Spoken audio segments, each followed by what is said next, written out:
Welcome to the Week 4 discussion of Structuralism. Lewis Carroll's Jabberwocky provides a good entry point into structuralism, a linguistic theory that has influenced critical theory. And I'll just go ahead and read the poem. I think we're all familiar with it, but let's just listen to it again. "'Twas brillig and the slithy toves did gyre and gimble in the wabe, all mimsy were the borogoves and the mome raths outgrabe. Beware the Jabberwock, my son, the jaws that bite, the claws that catch. Beware the Jubjub bird, and shun the frumious Bandersnatch. He took his vorpal sword in hand, long time the manxome foe he sought. So rested he by the Tumtum tree, and stood a while in thought. And as in uffish thought he stood, the Jabberwock with eyes of flame came whiffling through the tulgey wood, and burbled as it came. 1, 2, 1, 2, and through, the vorpal blade went snicker-snack. He left it dead, and with its head he went galumphing back. And hast thou slain the Jabberwock? Come to my arms, my beamish boy. O frabjous day, callooh, callay, he chortled in his joy. 'Twas brillig and the slithy toves did gyre and gimble in the wabe. All mimsy were the borogoves and the mome raths outgrabe.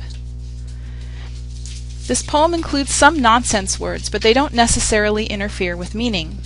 Even though we don't know exactly what brillig and slithy mean, the poem still conjures pictures in our heads. Why? I would argue that there are several reasons associated with the way words work when they are combined with other words.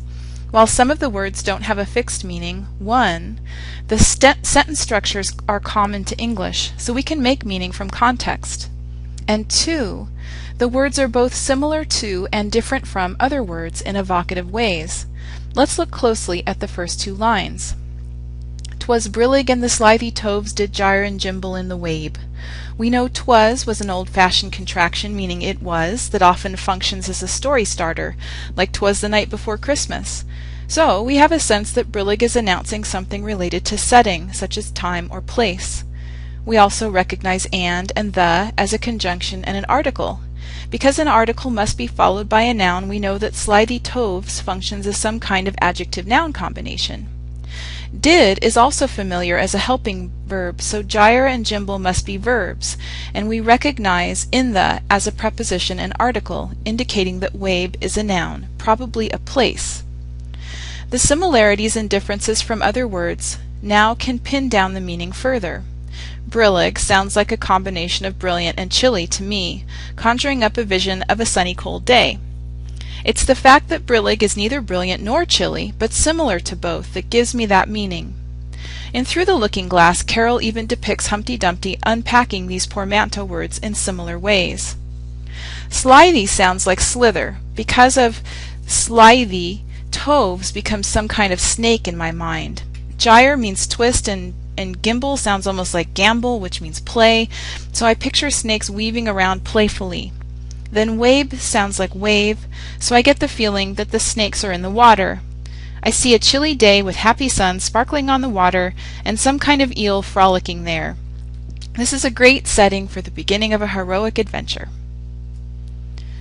Our heroic adventure takes us into the depths of structuralism, post-structuralism, and dun dun dun, deconstruction. To begin this journey, we need to start with Ferdinand de Saussure, the father of structuralism.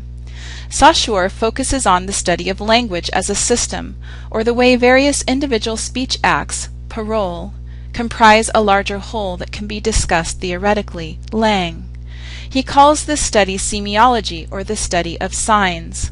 Signs are all spoken words, written words, gestures, facial expressions, images, etc. that substitute for ideas.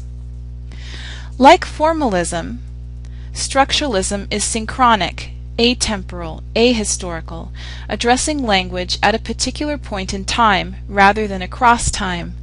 Diachronic, temporal, historical, philology, etymology, which structuralists see as distorting words by removing them from context. This formalist orientation partly accounts for Roland Barthes' rejection of the author as relevant to interpretation. In Saussure's model, the sign equals the signifier plus the signified. The signifier is the physical representation, and the signified is the idea it represents. Without both aspects of the sign, we wouldn't be able to communicate. The signifier is the word or other physical thing that represents the ideas, so both participants share the signifier. They may have different versions of the signified in their minds, but if those versions are close enough together, communication can occur. This model emphasizes that language is contextual and cultural. Cultures decide to use particular words by using them. Smaller groups like families or specialists in a discipline form smaller discourse communities that decide to use certain specialized language, not readily available to outsiders. This language functions almost like inside jokes. You have to be part of that group to understand. Language is also associative, which connects with the varieties of like and unlike words used to figure out Carol's meaning.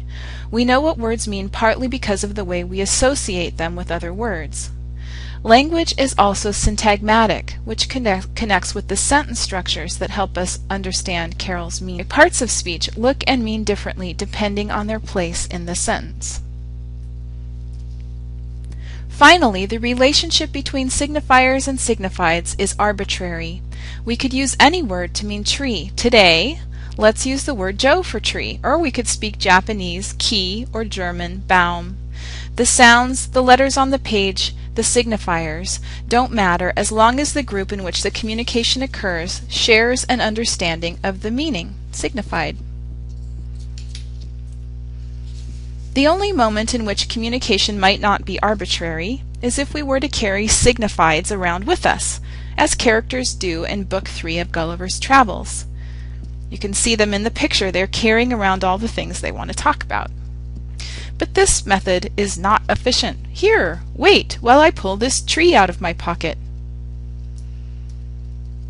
The linguistic moment that most approximates an equation between signifieds and signifiers is onomatopoeia, where the sound matches the sense, like cock-a-doodle-doo for a rooster's cry. It's important to note that other cultures have different signifiers for a rooster's cry, such as kikiriki in German. So even the most obvious signs may still involve separate signifiers and signifieds. In mythologies, Barth takes Saussure's discussion of signs and employs it to analyze the political nature of pop culture. Images and ideas circulating in pop culture are signs, comprised, like other signs, of signifiers and signifieds, but they are used to persuade and control. Signifiers may be constructed to evoke signifieds, as in the connection between detergent and depth that Barth discusses. Signifiers may also rely on old meanings that have become reduced and solidified to the point where they inspire the same knee-jerk reaction from most readers or viewers, like Einstein's brain.